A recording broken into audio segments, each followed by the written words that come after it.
Chargesheet দাখিল হলে ৩৬ দিনের মধ্যে ফাঁসি।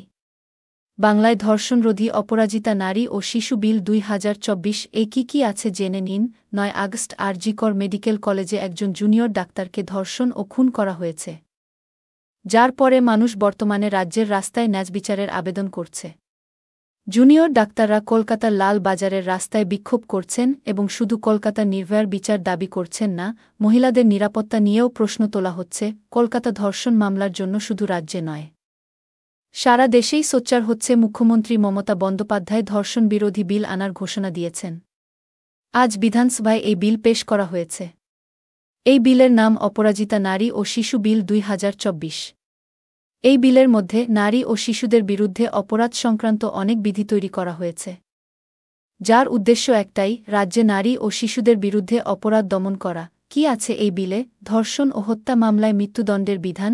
এই বিলে চার্জশিট দাখিলের ৩৬ দিনের মধ্যে মৃত্যুদণ্ডের বিধান থাকবে। শুধু ধর্ষণ নয়, অ্যাসিড হামলাও সমান গুরুতর অপরাধ, যার জন্য যাবজ্জীবন কারাদণ্ডের বিধান রয়েছে এই বিলে।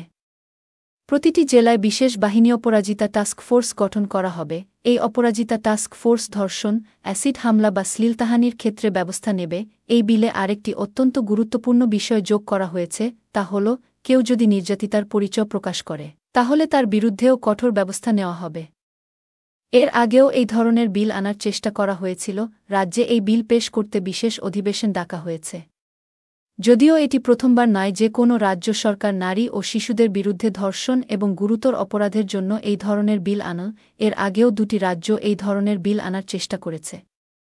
অন্ধ্রপ্রদেশ ২০১৯ সালে দিশা বিল আনার চেষ্টা করেছিল এবং মহারাষ্ট্র ২০২০ সালে শক্তি বিল আনার জন্য একটি প্রচার শুরু করেছিল, কিন্তু বিলটি অনুমোদিত হয়নি। কলকাতার ধর্ষণের মামলাটি বর্তমানে সিবিআইয়ের হাতে রয়েছে এবং সিবিআই মামলার প্রতিটি স্তর উন্মোচন ও তদন্ত করছে।